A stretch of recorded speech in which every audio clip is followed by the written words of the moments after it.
Muy buenas tardes, casi noches, a cada una de las personas que en directo están reunidas conmigo por medio de la plataforma Zoom que originamos este mensaje.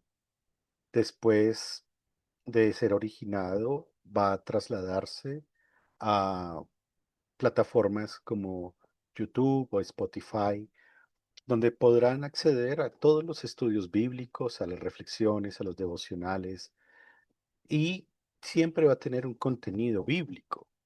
Hoy es 12 de marzo de 2026 y ya se fue la luz solar aquí en Bogotá. Y bueno, es muy diferente a otras partes del mundo que el, el día solar se extiende un poco más. Para nosotros, después de las 6 ya está anocheciendo. Pero también para nosotros, los hijos de Dios, los cristianos, los que en su misericordia y gracia el Señor nos ha adoptado como hijos, la luz es constante, la luz en el corazón, la luz en el entendimiento, la luz del Espíritu Santo siempre va a estar presente y constante. Gracias al Señor por su palabra, gracias al Señor por cada uno de ustedes que recibe esta palabra. Que el Señor lo bendiga, nuestro Dios que habita en el cielo y la tierra es el estrado de sus pies. Muy bien, estamos teniendo unas reflexiones muy interesantes y muy edificantes a la vez, que tratan acerca de la vida cristiana. La vida cristiana es algo inherente al cristiano. Es decir, si alguien dice que es constructor, por ejemplo, en su profesión, pues es una persona que dedica su vida a especializarse en esa rama de trabajo, en esa labor. Así también un médico, un abogado, una ama de casa, se especializan en esa labor. Sin embargo, por encima de todo, hay una labor que es universal para nosotros, que es ser hijos de Dios. Ahí está contenido todo.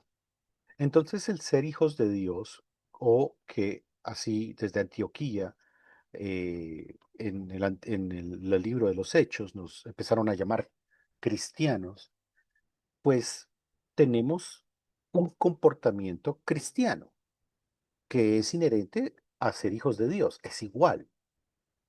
Sin embargo, el comportamiento cristiano o la vida cristiana no es el motor de arranque para obtener méritos.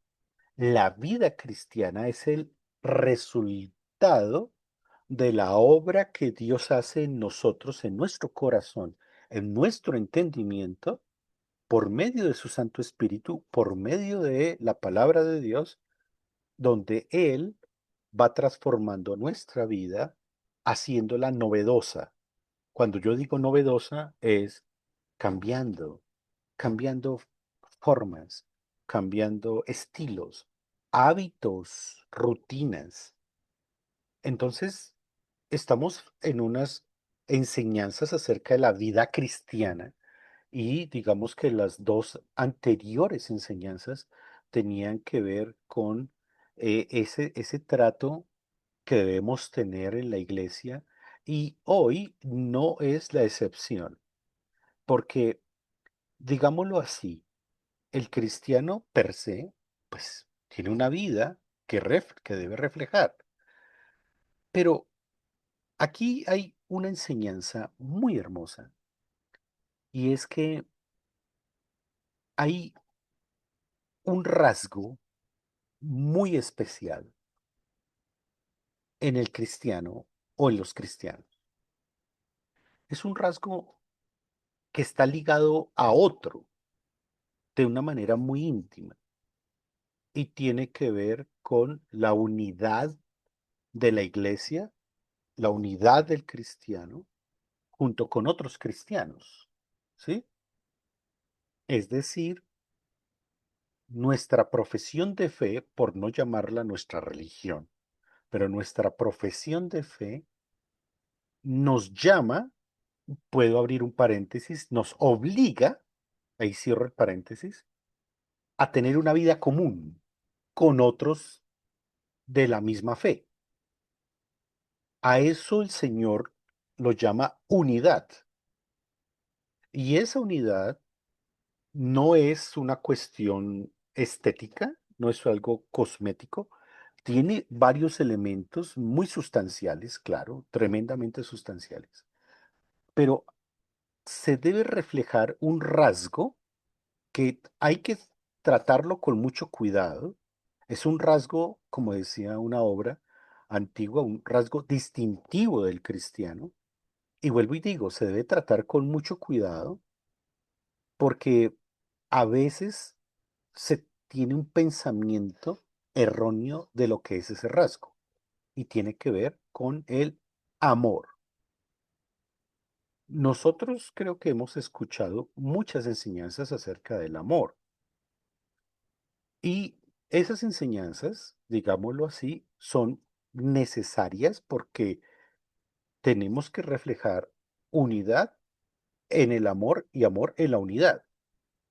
Sin embargo, no podemos falsear ese atributo de Dios que Él lo extiende a nosotros. Fíjense que yo estoy hablando de atributo de Dios en nosotros y no meramente un sentimiento como, digamos, horizontalmente se maneja. A veces el concepto de amor es un sentimiento humano, pero para nosotros es mucho más que un sentimiento. Es el atributo de Dios que en su gracia le extiende a nosotros, los que somos hijos de Dios, para reflejar el amor de Él hacia sus criaturas. Me explico. Dentro del título de atributo de amor está la misericordia, por ejemplo, y la misericordia es el acto por el cual Dios, en su gracia, obra hacia la criatura sin merecerlo, obra el bien, obra un bien, llamémoslo así, sin merecerlo. La criatura no lo merece. La criatura no merece ni respirar, no merece comer, no merece tener, digámoslo así, una libertad, digámoslo, en el ejemplo, pero Dios le extiende esa misericordia. Eso está bajo el título del amor. Entonces noten que para Dios no es solamente un mero sentimiento porque es una extensión de su naturaleza o su expresión de su naturaleza en nosotros. En otras palabras, queremos trabajar en la unidad, primero tenemos que trabajar en el amor. Pero el amor teniendo que ver con doctrina, con misericordia, benevolencia, con paciencia, con respeto, con muchas cosas que encierra ese amor. Es un acto de compromiso, más, no más, sino no solamente un sentimiento. Vamos a abrir Efesios capítulo 4 versículos 1 y 2. Efesios capítulo 4 versículos 1 y 2. Y dice el apóstol Pablo lo siguiente. ¿Quién quiere leer Efesios 4, 1 y 2?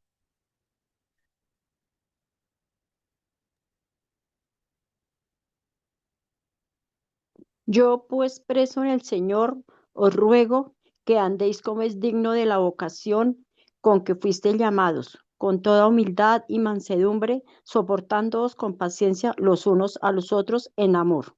Muy bien. Entonces, el amor, aquí Pablo lo describe como un soportar. Wow, tengo que soportar. No es una actividad negativa, como contemporáneamente se puede decir. Las personas dicen, tengo que soportar o no soporto eh, esta relación, no soporto a esta persona, no soporto estos defectos, no soporto tal cosa. Pero fíjense que es una traducción muy buena.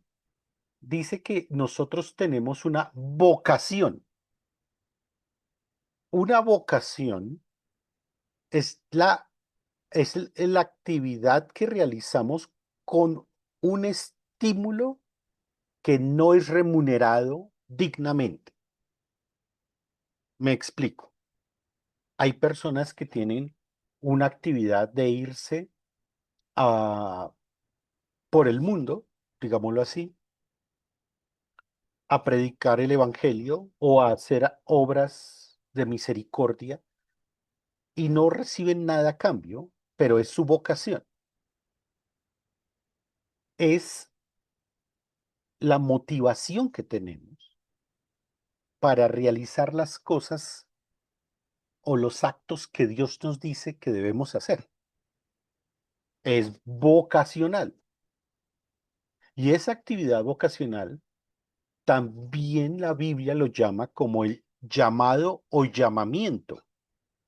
Existe el llamamiento especial, que es el llamamiento a la salvación, digámoslo así, el llamado de Dios para que nos salvemos aceptando la obra de Cristo, es un llamado del Espíritu Santo en nosotros, pero sí existen unos llamamientos particulares que tienen que ver con actividades donde operan los dones de Dios. Y esos dones de Dios no están sujetos a retribución, aunque si la hay, es mejor. Una persona que toque un instrumento musical y ese instrumento musical lo hace muy bien y quiere, digámoslo así, tocar coros o himnos o melodías al Señor, no va a cobrar por eso, porque es su vocación. Pero si hay una retribución, es bueno y es mejor. Por encima de todo está la vocación. Y después el apóstol dice, con que fuisteis llamados. Ahí nos está diciendo que todos los cristianos, todos, estamos llamados bajo la misma vocación.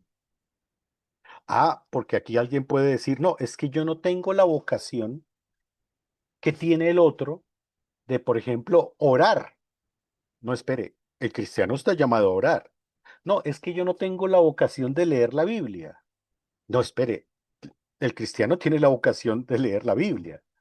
Pero aquí estamos hablando de una vocación universal en todos los cristianos del mundo. Dice así, con toda humildad y mansedumbre, soportándoos con paciencia los unos a los otros en amor. Ahí está la vocación. La actividad de amar es una vocación que no tiene retribución, pero que si la hay, mucho mejor. Ahora sí ustedes me están entendiendo mejor, porque ya llegamos al punto que no podemos negociar con Dios. Dios espera, nuestro Señor, que en la segunda venida encontremos o Él encontrará en su pueblo unidad, amor, paz, entre otras cosas. Pero digamos que priorizando lo que Él ha manifestado cuando Él regrese, lo que Él quiere encontrar. No quiere, miren, pongámoslo así, no quiere shows, no quiere encontrar mm, una expresión estética de la iglesia, no quiere encontrar a- adulteración de la palabra en los púlpitos, Él no quiere encontrar nada de eso, pero lo que sí quiere encontrar es unidad, amor y paz, entre otras. Estoy priorizando por los dichos del Señor lo que Él quiere. Entonces, esta palabrita que es de 4 letras tiene un contenido impresionante porque es el motor para que lleguemos nosotros a soportarnos y a practicar humildad y mansedumbre, no esperando retribución, pero que si la hay, es mejor. Ojalá esa frase quede grabada, porque el amor con el que el Señor nos ama es incondicional. O sea, lo amemos a Él o no lo amemos, lo expresemos, expresemos el amor a Él o no lo expresemos, Él nos seguirá amando. Él quiere que nosotros seamos así porque Él extendió su amor en nosotros. Entonces lo que nosotros como criaturas practicamos, criaturas sin Dios practicamos, no es el amor perfecto. Pero cuando nosotros somos hijos de Dios, la perfección del amor está en nosotros y nosotros nos esforzamos en expresarla con humildad, con mansedumbre y con tolerancia. Y aquí también está el atributo de la paciencia. Qué interesante, porque estamos en el tema del trato los unos a los otros. O sea, la vida cristiana es algo que, que es de mucha importancia para el Señor, tan importante que es la metodología de transmisión del mensaje del reino de los cielos a otros. Entonces, estamos aquí en ese punto, en el amor. Sin embargo, hay un texto que es muy, muy diciente en Colosenses capítulo 2. Vamos a abrir Colosenses capítulo 2.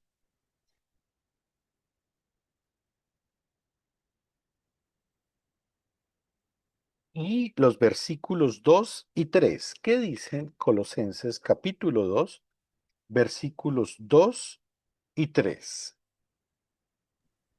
Para que sean consolados sus corazones unidos en amor hasta alcanzar todas las riquezas del pleno entendimiento, a fin de conocer el misterio de Dios el Padre y de Cristo, en quien Gracias. es, Entonces, en- ¿qué se la ok. pasa haciendo el cristiano en esta vida? La respuesta es estar unidos en amor.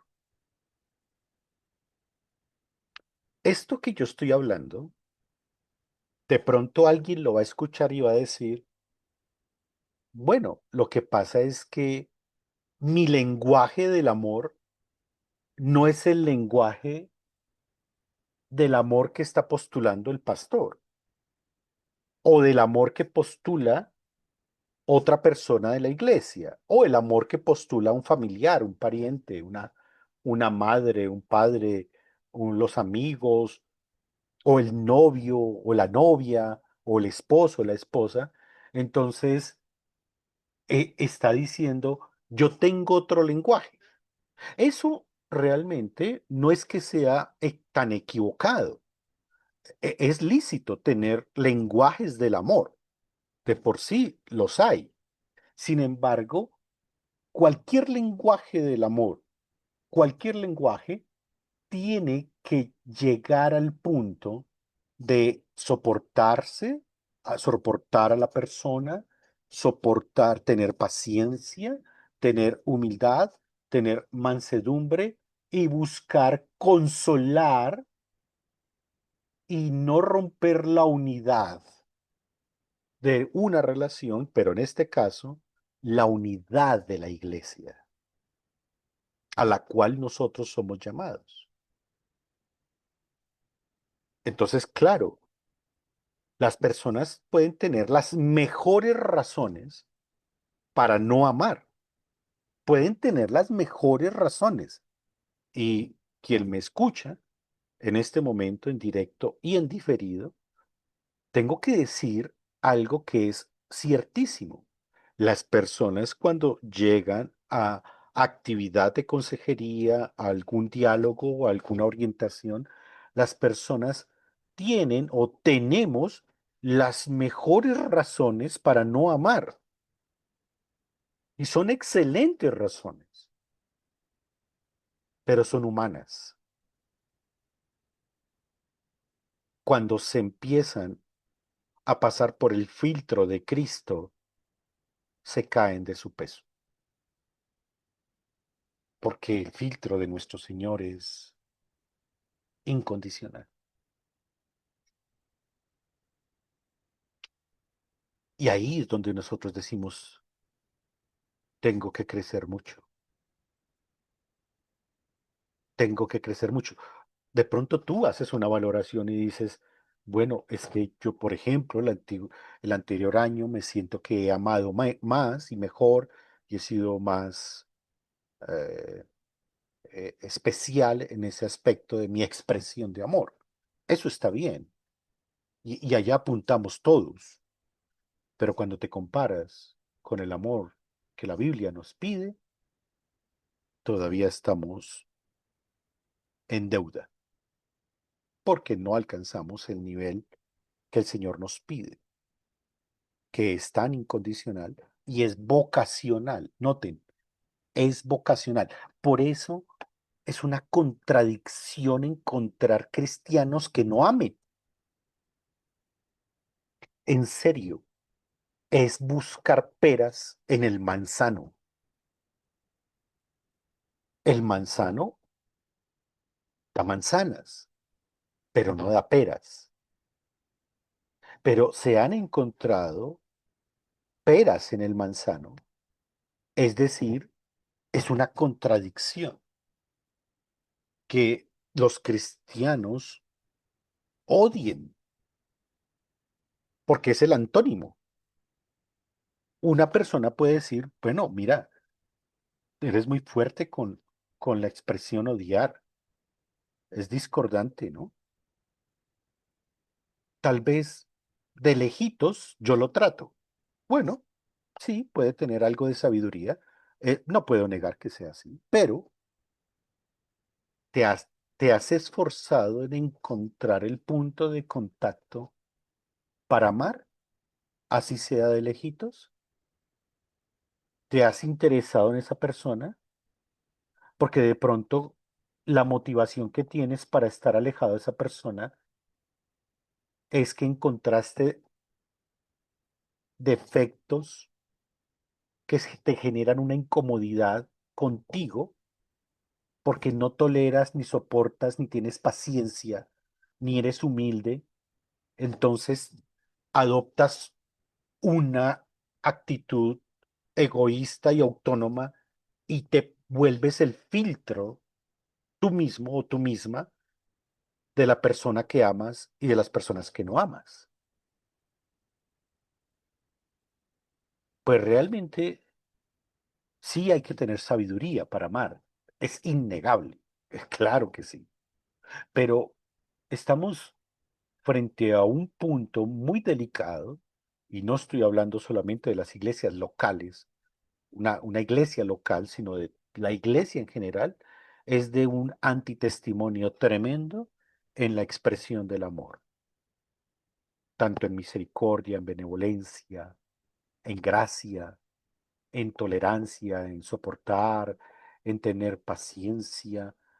Sí, estamos frente a un punto muy delicado. Miren, el ejemplo que voy a darles es súper emocionante porque tiene que ver con una persona que yo hace tal vez unos 2 años hice un estudio bíblico y creo que fue por este medio de plataformas con relación a este hombre que a veces pasa desapercibido en el Nuevo Testamento. Vamos a abrir Filipenses capítulo 2. Filipenses en el capítulo 2. Y vamos a ubicarnos en el versículo 25. Entonces, este personaje que vamos a ver es un personaje supremamente importante para la vida y el ministerio del apóstol Pablo. En algún momento hice un estudio acerca de los compañeros que tuvo el apóstol Pablo, Bernabé, Silas, Tito, Timoteo, y este que vamos a ver a continuación es uno de los a los cuales el apóstol Pablo se refiere con una ternura y con un interés muy preciso que no se refiere igual a los otros, no porque no los ame, sino porque tenía una sabiduría especial para amar a los otros compañeros. Pero a este le otorga un, un lugar muy especial en su vida y en su ministerio, pero no solamente el apóstol Pablo, sino que lo expresa a la iglesia, diciéndole a la iglesia, ustedes también tienen que amarlo en un imperativo casi único en el apóstol Pablo refiriéndose a una persona. Vamos a mirar capítulo 2 de Filipenses y alguien que lea versículos 25 al versículo 29. ¿Qué dice? Yo lo quiero leer, pastor. Léelo, Mari, por favor. Mas tuve por necesario enviaros a Epafrodito, mi hermano y colaborador y compañero de milicia, vuestro mensajero y ministrador de mis necesidades, porque él tenía gran deseo de veros a todos vosotros, y gravemente se angustió porque habíais oído que había enfermado. Pues en verdad estuvo enfermo, a punto de morir, pero Dios tuvo misericordia de él, y no solamente de él, sino también de mí, para que yo no tuviese tristeza sobre tristeza. Así que le envío con mayor solicitud para que al verle de nuevo os gocéis y yo esté con menos tristeza. Recibidle, pues, en el Señor con todo gozo y tened en estima a los que son como Él. Amén. Gracias, Mari. Es interesante este texto. Yo sé que ustedes lo han leído muchas veces, no pocas veces, sino muchas, porque la carta a Filipenses es una carta usual. Sabemos que la escribió encarcelado Pablo, pero miren cómo se refiere a Epafrodito, que es un compañero que él tiene en el Señor, pero que al mismo tiempo él dice, es mi hermano, es mi compañero y es mi colaborador. Pero después le dice a la iglesia, y es vuestro mensajero, es decir, el que ustedes enviaron hacia mí. Y bueno, por otros textos de Filipenses, lo estaba visitando para llevarle una ayuda a Pablo en la cárcel, una ayuda física. Y dice, es ministrador de mis necesidades. Noten la descripción de Epafrodito. Porque él tenía gran deseo de veros a todos vosotros, es decir, de ver a Pablo, pero de devolverse a la iglesia, y gravemente se angustió porque habías oído que había enfermado. Él se enfermó y se enfermó de muerte. Epafrodito llegó enfermo a ver a Pablo. Miren cómo se refiere él. 27. Pues que en verdad estuvo enfermo, a punto de morir, pero Dios tuvo misericordia de él. Noten que esta es la parte clave, una de las partes claves. Hay dos llaves en este texto. Una es esta. Pues en verdad estuvo enfermo a punto de morir, pero Dios tuvo misericordia de él, y no solamente de él, sino también de mí, para que yo no tuviese tristeza sobre tristeza. ¿Estamos viendo el punto? El hombre que nos está animando a regocijarnos y regocijarnos siempre, está diciendo y lo está admitiendo, que las tristezas eran comunes a él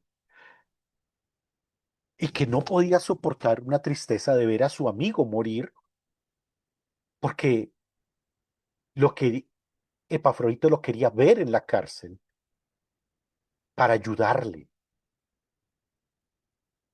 Entonces dice Pablo, no solamente Dios tuvo misericordia de Epafrodito, sino que tuvo misericordia de mí, porque imagínense cómo quedaría esa imagen en su mente y en su corazón de que uno de sus mejores amigos y mensajero de la iglesia, que iba a la cárcel a servirle, a ayudarle, se muriera por hacer esa labor. Claro, a veces la frialdad de algunas expresiones cristianas es, bueno, está con el Señor, está de fiesta con Jesús, ya partió. Ah, bueno, pues no se entristezca, no, eso, no llore tanto, que eso igual allá lo veremos en el cielo. Estas expresiones surgen y son muy comunes entre los cristianos, como si el sentir tristeza fuera una expresión de vergüenza y de fracaso, de frustración, de no, de no tener éxito cristiano. Y es todo lo contrario. Esta es la primera llave. Noten que el amor tan filial que tenía Pablo hacia Epafrodito. Ahora, vamos a abrir la segunda llave. Versículo 28. Así que le envío con mayor solicitud. Ya aliviado, Pablo le dice, hermano, amigo Epafrodito, vuelve a la iglesia y mándale estas saludes a la iglesia. Y entonces dice, así que le envío con mayor solicitud, es decir, anda, no te demores, la iglesia está esperándote, para que al verle de nuevo, ojo, para que al verle de nuevo, os gocéis, os gocéis. Esa es la segunda llave. Y yo esté con menos tristeza. Recibidle pues en el Señor con todo gozo y tener en estima a los que son como Él. Yo he escuchado estas cosas en la iglesia. Gracias al Señor no son tan comunes, pero cuando una persona enferma, se alivia, algunas expresiones surgen como de que, uy, estuvo a punto de estar al otro lado, ¿no? Oiga, siquiera no se murió. Ay, oiga, pues bueno, no era tan grave al fin y al cabo no era tan grave lo que usted tenía, lo que usted sentía, ¿no? Porque véalo, está aquí aliviado. Y empezamos a veces a hacer burlas, vuelvo y digo, no son muy frecuentes, y estoy hablando de una iglesia más global, y es como la indiferencia de la prueba que pasó ese hermano o hermana, amigo o amiga de la iglesia. Y aquí el apóstol Pablo está insistiendo, ustedes lo tienen que recibir con gozo. Y lo repite dos veces, versículo 28 y el versículo 29, con todo gozo, para que yo no tenga tristeza, y lo deben recibir en el Señor. Y creo que ahí tenemos que seguir creciendo. Para terminar, ¿notan la calidad del amor que tenemos que practicar? No tiene que ser algo insulso, una cuestión solamente de pragmatismo, que tiene que ver desde el punto de cómo nos estamos saludando, cómo nos estamos interesando el uno al otro. Ahí todos estamos en deuda, todos. ¿Cómo nos estamos interesando en otro?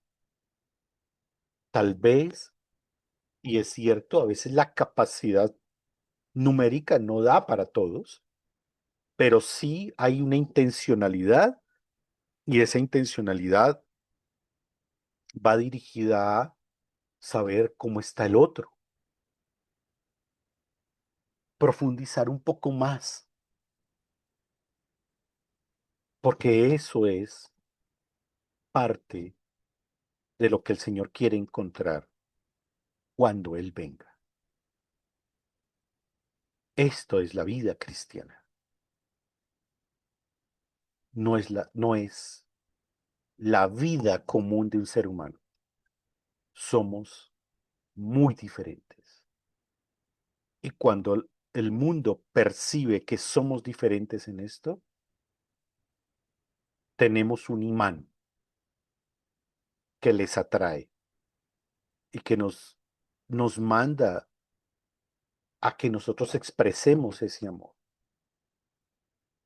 con paciencia, con tolerancia, con longanimidad, inclusive lo dice en una expresión de longanimidad, es extendiendo la paciencia, es lo que quiere decir, o la tolerancia. Y a veces no lo hacemos. Y clasificamos a la gente, a los que amamos y a los que no amamos. Si somos buenos hijos de Dios, podemos encontrar la fórmula para ser sabios en esta expresión de amor. Pero los dejo solo con este texto muy lindo en Filipenses, el que acabamos de leer, donde vemos una de las facetas de Pablo tan personales, que lo transmite a la iglesia de una manera muy especial, diciendo, se los devuelvo, pero cuando llegue él allá, trátenlo no bien, sino mucho mejor que como lo trataban antes. Eso es lo que está diciendo Pablo, porque estuvo a punto de morir. Ahí no hay expresiones de, bueno, iba para el cielo al fin y al cabo, pues bueno, estamos de paso, al fin y al cabo, pues bueno, todos tenemos ese destino. Esas expresiones son supremamente odiosas. Y voy a decirlo así, ni siquiera son cristianas. Sanamente cristianas no lo son. Porque la tristeza sí es inherente a nosotros los cristianos. Cuando alguien parte, cuando alguien, el Señor lo lleva, sí, hay tristeza. Y es bueno expresarla. Y es bueno llevar un duelo y un luto por un tiempo. Es sano. La Biblia no lo enseña. Pero no ser indiferentes es a lo que estamos llamados. Todo lo contrario, interesarnos por el otro. Que el Señor los bendiga, hermano. Aquí termina el devocional de esta tarde.